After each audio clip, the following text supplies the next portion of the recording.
경찰이 키운 축제가 이 동성애 문제가 아니냐. 제가 신앙인이니까 그런 문제의식으로 그때 동성애 보도를 하는데 굉장한 장애를 어려움을 겪었어요.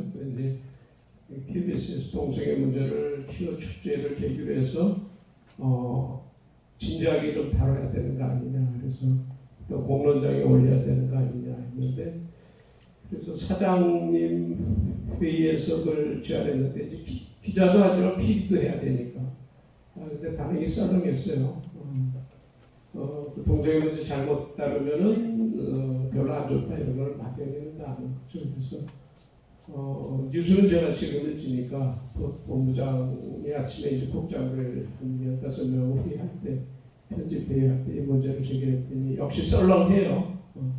몇 번 회의를 강조를 했더니 본부장님 다뤄야 되는 건 아는데 우리도 동성애 싫은데 그거 다루면 KBS로 동성애자들 굉장히 가격해서 다 쳐들어와서 난리치면은 그 보도에 실익이 없습니다. 이렇게 얘기를 하더라고요. 그래서 한 10분 정도 9시 뉴스에서 제가 한 10분 정도 다루려고 하다가 이게 본부장이 이제 제가 9시 예배를 드려요. 예배 일주일에 한 번은 예배 드리는 모임을 보도본부 신뢰를 한 20몇 년 쭉 펴왔는데 본부장이 신앙인이라는 걸 너무나 잘 알고 있는데 신앙적 선입관 편견 때문에 너무 뉴스를 왜곡하는 거 아니냐 이렇게 되면 제가 일하기가 좀 어렵잖아요. 그래서 어렵게 해서 5분을 했어요.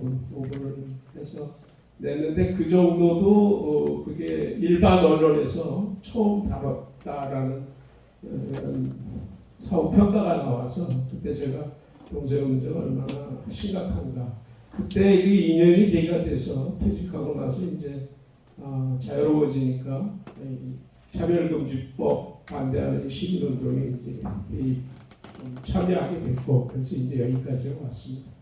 짧은 시간인데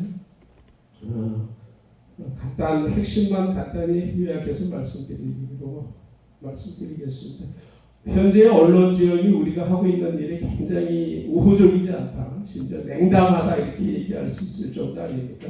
얼마 전에 키워축제 반대 국민대회 열렸잖아요. 그 보도하는 거 보면 너무나 분명하잖아요. 그때 저희는 저쪽 키워축제 쪽에서 한 10만 명 대대적인 인원동원 내렸다고 해서 바짝 긴장해갖고 인원동원하고 그랬는데 교단 차원에서 이렇게 독려하고 안 그랬는데도 자발적으로 성도님들이 오셔서 한 10만 명 와서 굉장히 저도 현장에서 감격스러웠고 비까지 내려서 비가 내려서 저쪽은 막 흩어지고 이런 상황인데 저희는 그 퍼레이드에 일사불란하게 아주 즐겁게 행진하면서 찬송도 하고 또 이렇게 구호 외치고 굉장히 좋았는데 이런 모습이 전혀 언론에 안 나오죠.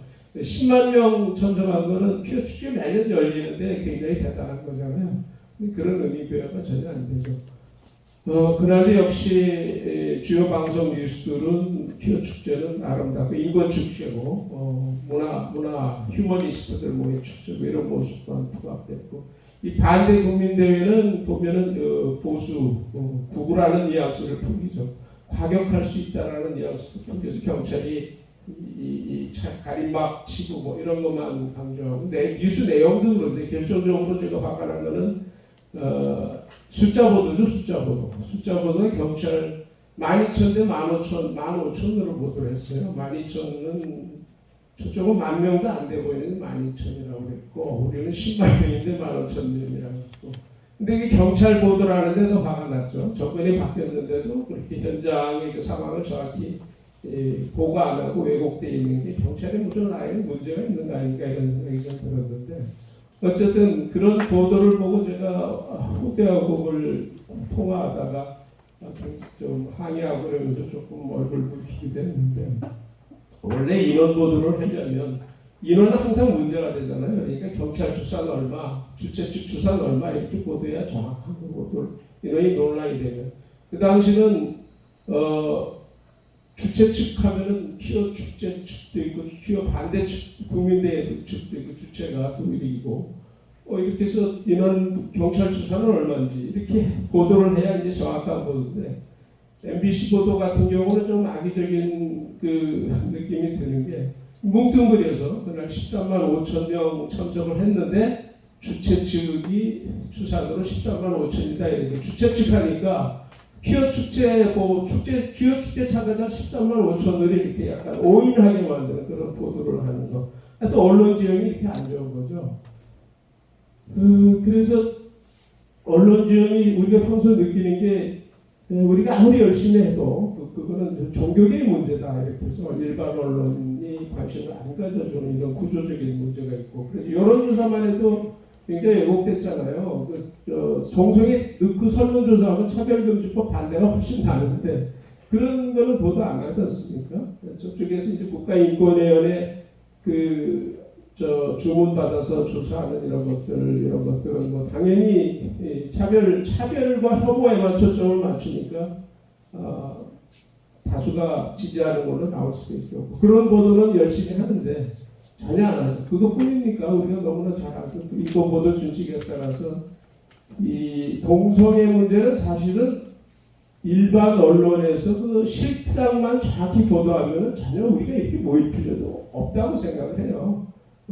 이 위험성을 너무나 잘 아니까 충격은 없잖아요. 이게 중학생 애가 어느 날 뭐 이렇게 채팅으로 이렇게 해서 만난 어떤 아저씨하고 동성애를 했는데 걔가 내 아들일 수 있다 이런 보도가 그 현장 상황을 반영을 해서 그런 보도가 나가면은 굉장히 두려움을 갖죠. 이게 동성애 현장에 대한 교육을 가리키는 그 현장에서 어떤 교육이 이루어지는가 무슨 우리가 퀴어 축제에서 볼 수 있는 걔들이 가리키는 그런 리얼한 현장 교육 같은 거를 다 언론이 보도를 하면 우리 2세들이 어떻게 되겠나 이런 것들이 되면 근데 그런 게 전혀 안 되는 거죠. 그런 반면에 이제 그 언론 미디어 방송 이런 데서는 전부 OTT 서비스 이런 데서는 동성애가 굉장히 자연스럽게 이렇게 이제 노출이 되고 해서 동성애 문화가 지금 고착화되는 이런 단계로 가 있고 우영우도 얼마 전에 그렇지 않습니까? 메리큐어도 그렇고 그래서 이제 1인 시도하고 그러는데 이런 구조가 그럼 언론에서 앞으로는 바뀔 수 있느냐 이게 우리의 관심사인데 당장 갈목해도 전혀 바뀔 가능성은 없죠.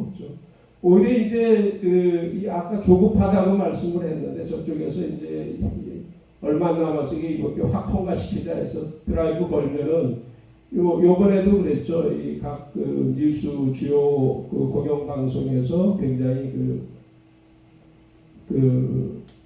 차별금지법을 반드시 통과시켜야 된다 이런 기획 뉴스 같은 거 많이 하고 프로그램 같은 거 많이 해요. 이거 가을 국회 엄청 날 겁니다. 이게 계속 그럴 거고 이런 구조는 여전히 진행이 될 거예요. 그리고 왜냐하면 지금의 방송국이나 이 언론사 구조가 민주노총의 언론 노조에 다 장악돼 있다라는 표현이 과장이 아닐 정도고 민주노총은 정치 세력 아닙니까? 노동자의 정치 세력을 추구하는 것을 강령에 담고 있는 조직이잖아요. 그러니까 언론 노조는 그러면 언론은 이게 정치적 독립이 우선적인 모토인데 정치에 개입하는 게 이제 사실상 이 논리적으로도 안 맞는데 어쨌든 지금은 언론 노조에 15,700명 회원이 있고 기자협회도 역시 좌파 세력들이라고 할 수 있는 199개 언론사 제가 이 말씀을 드리는 건 이런 언론사들은 인권 보도 준칙에 따라 충실하게 전혀 보도를 안 하는 언론사. 이 지원 구조는 안 바뀝니다. 그런데 지금 정권은 바뀌었지만 대통령과 위에만 좀 바뀌었고 밑에는 전혀 안 바뀌었죠. 그러다 보니 그리고 이제 이게 다 언론 노조 소속에서 같은 어떤 이념적 그런 같은 의식으로 이렇게 가기 때문에 보도는 전혀 바뀔 수가 없어요. 그래서 굉장히 문제다. 그러면은 일반 언론이 그렇게 보도를 못하면 교계 언론이 그런 보도를 하면 되는 거예요. 교계 언론은 인권 보도 준칙의 제약을 안 받으니까. 그러면 교계 언론은 그런 보도를 왜 못하느냐? 이 돈이 많이 들죠. 이 제품을 만든다는 게 프로그램 요즘은 이 컨텐츠만 좋으면 고품질 콘텐츠면은 이게 KBS든 일반 유튜브든 뭐 마구 이렇게 유통이 되는 거 아닙니까? SNS 통해서. 그래서 좋은 현장을 충실히 담은 그런 좋은 콘텐츠만 만들어주면 얼마든지 소비가 되는 이런 시대여서 교육 콘텐츠 만들면 되는데 돈이 많이 드니까 못하는 거고 또 어느 정도 정부의 눈치를 봐야 되고 이러는 겁니다. 그래서 지금의 현재 구조에서 가장 중요한 거는 국민들이 동성애 문제에 대한 인식이 일단 적다는 거. 그러니까 차별금지법을 인권으로만 이렇게 오인돼 있고 실상은 동성애인데 동성애에는 전혀 보도가 안 돼 있고 그리고 인권 보도 준칙이 2011년에 만들어져 갖고 지금까지 계속 유지되어 오면서 관행적으로 정상적인 보도 있는 그대로 실상이 전혀 안 알려지고 이 두 가지 문제를 깨는 것이 이제 우리들의 문제 아닙니까? 그래서 이걸 깨기 위해서 우리가 1인 시위도 하고 이렇게 뭐 대규모 집회도 하고 여러 가지 세미나도 하고 늘 이렇게 하지만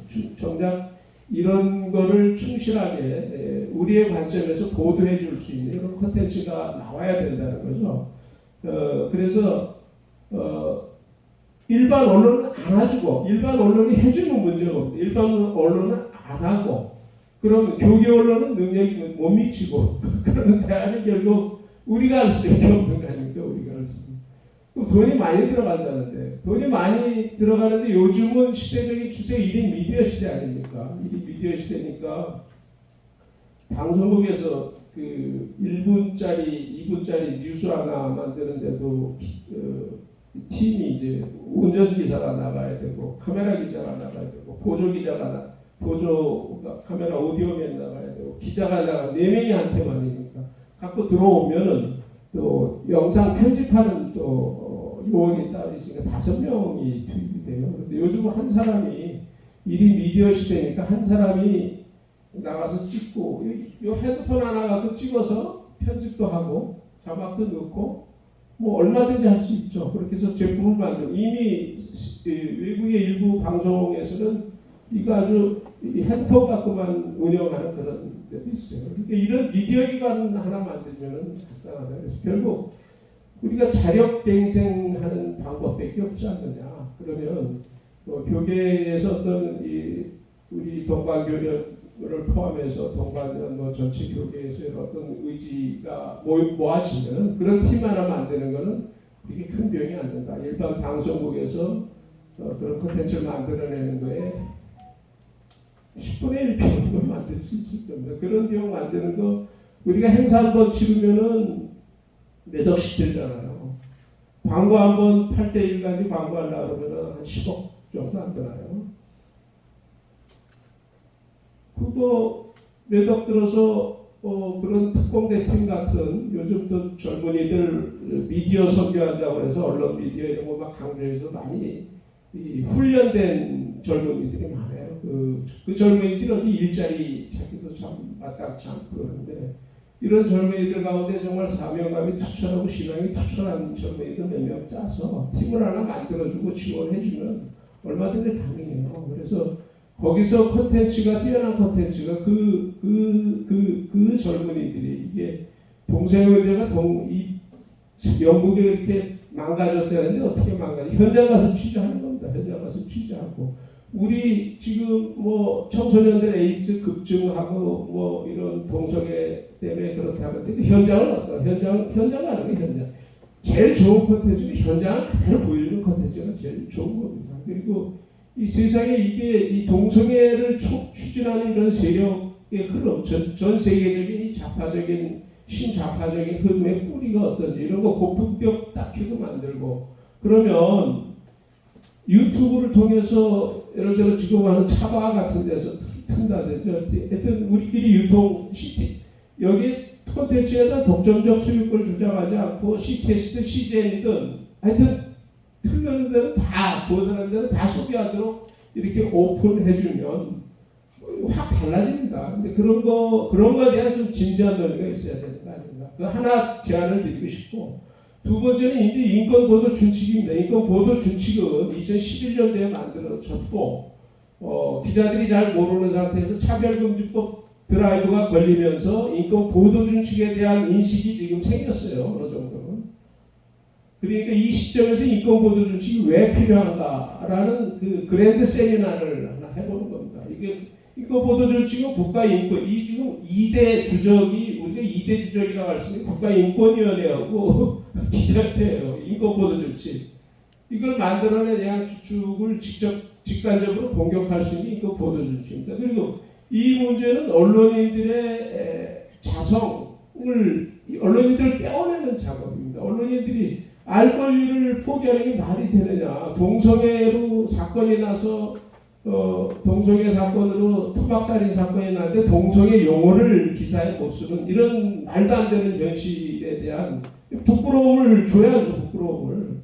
그때 그 사건 났을 때도 KBS하고 특정한 병인일로하고 세 군데밖에 못 쓰고 나머지 동성애 용어를 안 써요. 그 정도로 이게 지금 이 차별금지법이 동성애 용어 독재법이라고 우리가 하는데, 하여튼 언론에서 이 성역화된 이런 동성애 문제를 제대로 현장을 담아서 제대로 담는 콘텐츠를 만들어낸 특별팀을 만들고, 이 일반 언론을 무력화해서 직무유기케 하는 이런 인권 보도 준칙에 대해서, 정당성에 대해서 기자들하고 정식으로 세미나 한번 큰 세미나를 하면, 그 세미나는 과정에서 인권위원회도 부딪히고 기자협회도 부딪히고 하면서, 그리고 정권이 무엇보다 바뀌었잖아요.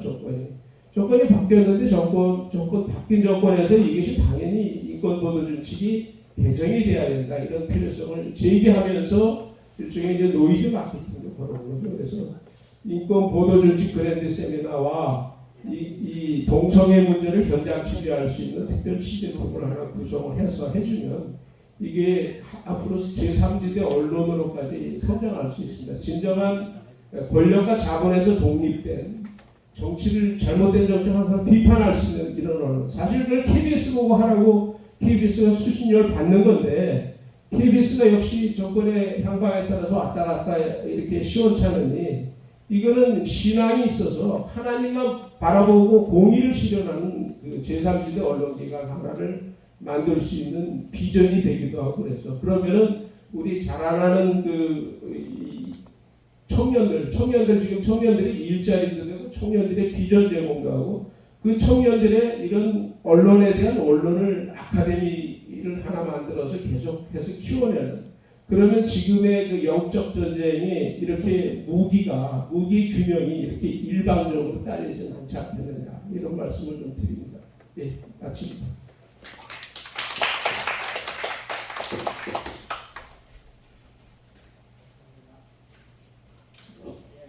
보도본부장님께서 좋은 제안해 주셔서 정말 감사하고, 우리가 이것을 좀 적극 적시적으로 좀 많이 수용하고 진행해야 될 것 같은 마음이 듭니다. 시간이 좀 상당히 많이 지나서 오늘 4시 이전에는 모든 프로그램을 마치려 합니다. 사실 오늘 행사를 주관하셨던 분 중에 한 분이 우리 기록회 교수님이신데, 오늘 아침에야 10시쯤에야 갑자기 대전에서 교수님이 강의를 약속을 해놓으셨는데 깜빡 잊고 있다가 대전에서 연락이 와가지고 여기까지 오셨다가 급하게 다시 대전으로 가셨습니다. 요즘에 교수님도 정말 많은 일에 정신이 없으셔서 좀 그런데 여러분 좀 양해해 주시고, 오늘 특강에 사실은 기록현 교수님께서 악법의 심각한 상황에 대한 말씀을 해주시게 되는데, 그 내용을 제가 한 1, 2분 정도에만 저한테 PPT를 주고 가셨는데 그것도 다 하기에는 시간이 걸리니까 한 1, 2분 정도만 말씀드리고, 우리 자유롭게 좀 서로 의견을 좀 주고받는 시간을 하고 오늘 프로그램을 마쳤으면 좋겠습니다.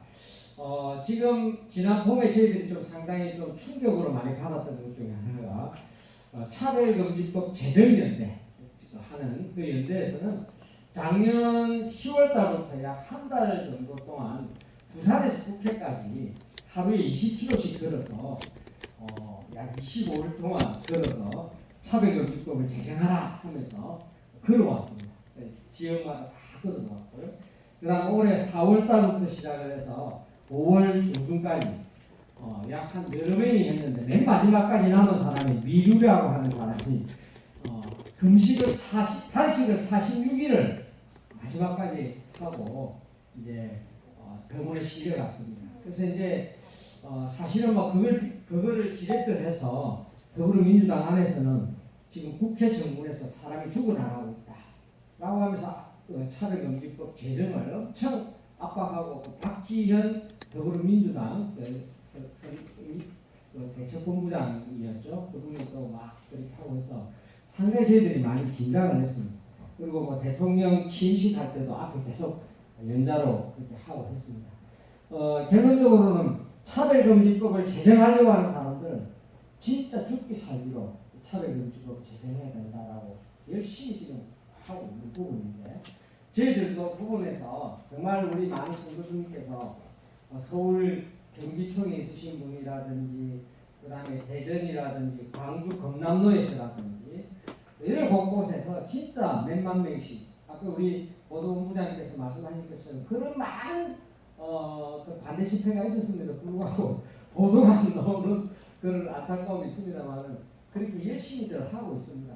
그래서 사실은 그런 두 가지가 다 충돌하고 있는데 정말 이 시사하는 바가 뭐냐면 우리 길 교수님이 말씀하시는 것 중에 제일 중요한 포인트가 뭐냐면은 차별금지법에 대해서 여론조사를 하면은 차별금지법을 안다라고 하는 사람 조금이라도 안다라고 하는 사람 대부분 한 70%가 다 반대를 합니다.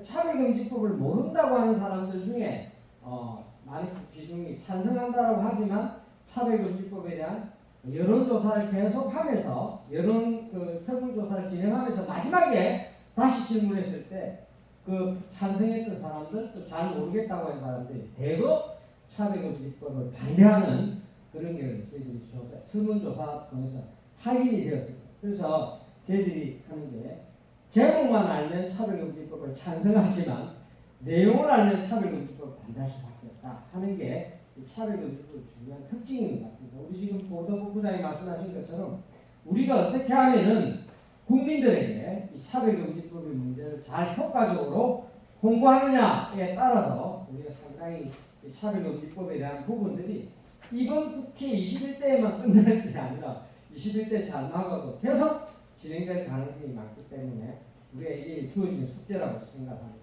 이게 아마 길 교수님께서 말씀하시고자 하는 내용의 중요한 핵심의 내용이었고요. 지금부터 한 10분 정도 남았지만 잠시 이야기들을 나눌 시간을 먼저 갖도록 하겠습니다. 먼저 우리 정경희 의원님께서 오셨었는데 한 말씀 인사 말씀 겸 또 오늘 한 말씀 해주시면 감사하겠습니다.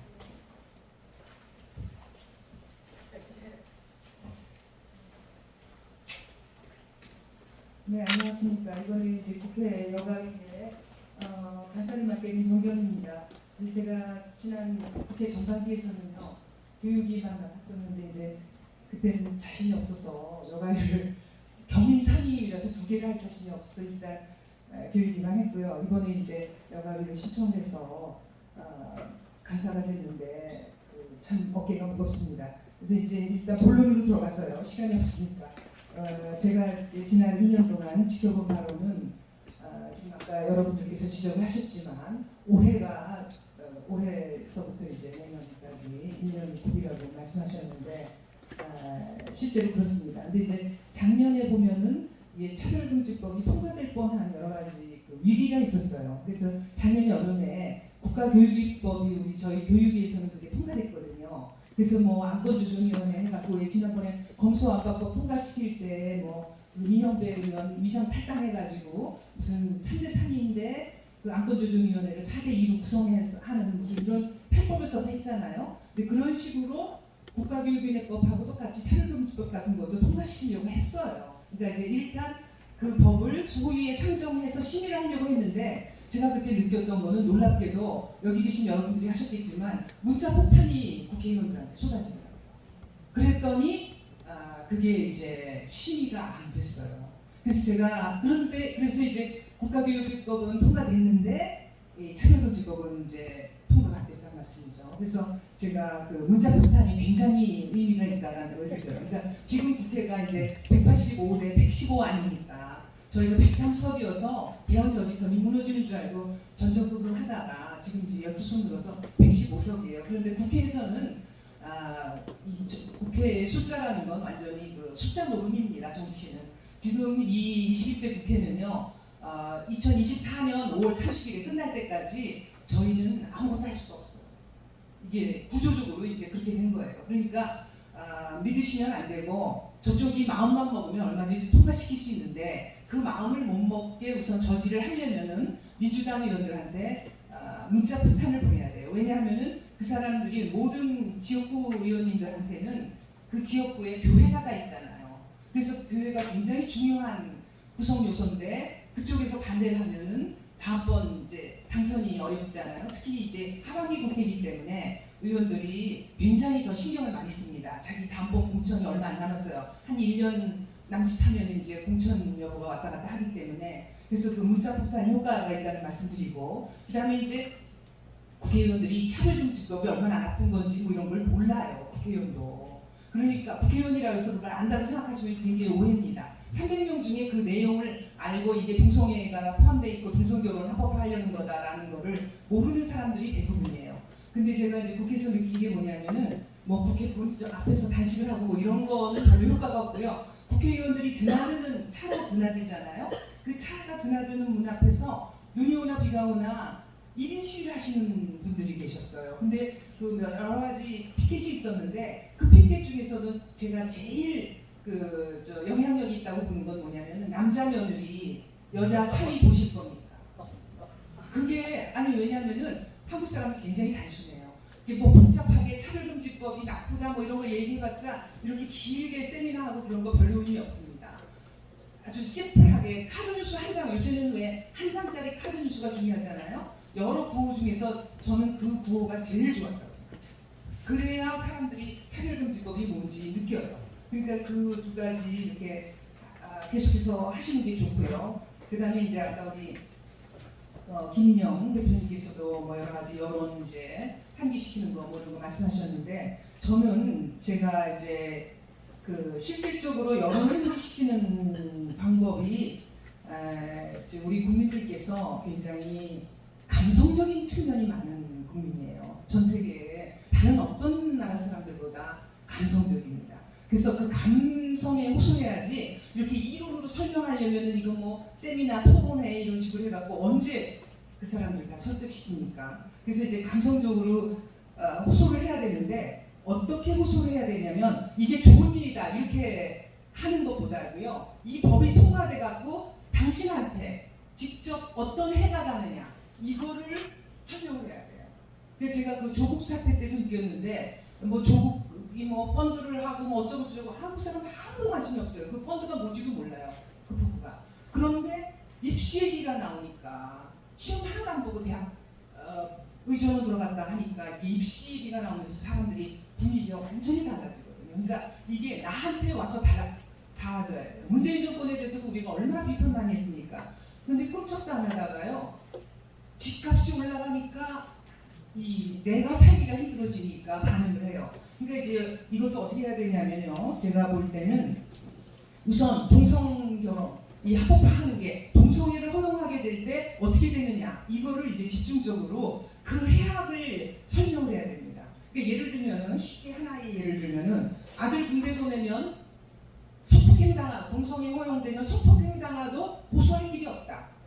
뭐 이런 식으로. 그 다음에 이제 두 번째 그 동성애가 가져오는 질병 에이즈도 그 80년대 중반에 에이즈가 어디서 번졌습니까? 동성애 한 사람들한테서 다 번졌잖아요. 락퍼드슨이 뭐 해가지고. 근데 이번에 원숭이 두창에 그 전염병에 관한 그 학술지에 실린 논문 그 신문 보도 나온 거 보셨죠? 95%가 게이 그 동성애자고요. 3%는 그 양성애자. 그러니까 그 양성애자도 결국 동성애자예요. 왜냐면은 그 이성간에 뭐 결혼생활 하면서도 또 동성애자. 그러니까 결국은 뭐냐면 98%가 동성애자였다는 거예요. 그러니까 이 원숭이 두창 같은 병에 걸린다. 동성애 하면. 그래서 이런 그 무서운 병, 에이즈도 걸렸고 지금 이제 또 원숭이 두창 같은 그런 질병에 걸릴 수 있다. 그리고 확대된다. 뭐 그런 얘기를 해야 되죠. 그래서 그런 얘기를 하고요. 또 이제 교계에 계시는 목사님들이나 이런 사람한테 그러니까 하나의 예인데 만약에 동성결혼이 합법화되면은 어떤 식으로 돼서 혐오 금지 같은 게 이제 아까 혐오 금지법안 같은 거 그런 게 통과되면 어떻게 되느냐 미국에 있었던 사례 같은 걸 보여주는 거예요. 그러니까 뭐 목사님한테 남자 둘이 와서 주례를 해달라고 했다. 결혼하겠다고. 그런데 그 목사님이 나는 좀 동성애자는 주례를 봐줄 수 없다. 그랬더니 어떻게 됐어요? 미국에서 그 목사님이 차별금지법에 의해서 그 피소가 됐죠. 그래가지고 벌금형, 뭐 우리나라 돈으로 1,몇백만 원, 뭐 이런 식으로 형이 나옵니다. 그러니까 이게 차별금지법이 나 혐오금지법 이런 게 통과가 되면 이 중에 한 법이라도 통과가 되면은 우리가 어떻게 되느냐? 이건 꼬리가 몸통 흐르는 법이라서 소수의 동성애자들을 위한 법이기 때문에 나머지 다수가 물질적, 정신적 피해를 받고 자기의 표현의 자유, 우리가 표현의 자유라는 게 우리가 말하는 사실 표현이라는 게 잘 맞지는 않는데 사실은 훨씬 더 광범위한 거거든요. 인간이 어떤 자기의 의지를 표명할 수 있는 그런 자유를 박탈당하게 된다는 거예요. 나는 동성애가 싫은데 싫다는 말을 못 하잖아요.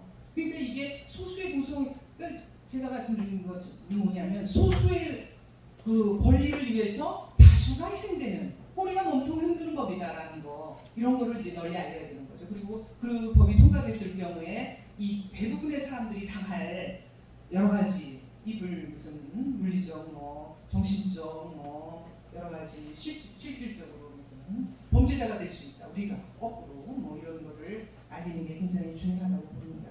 하여튼 국회에서 제대로 역할을 해야 되는데 제대로 역할을 하지 못하고 여러분들에게 이렇게 해주십사 하고 말씀드리는 게 참 염치가 없습니다. 그런데 이제 아까도 말씀드렸지만 국회가 물리적으로 이제 구조가 그렇다는 말씀드리고요. 저는 또 저 나름대로 제가 이제 뭐 뜻이 있어서 여가위를 맡은 만큼 여러 가지 최선을 다해서 이런 법을 마감하기 위해서 노력을 하겠습니다. 여러분들께서 많이 도와주십시오.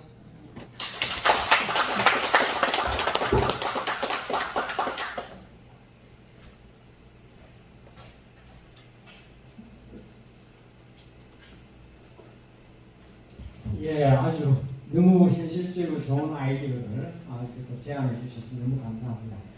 자, 혹시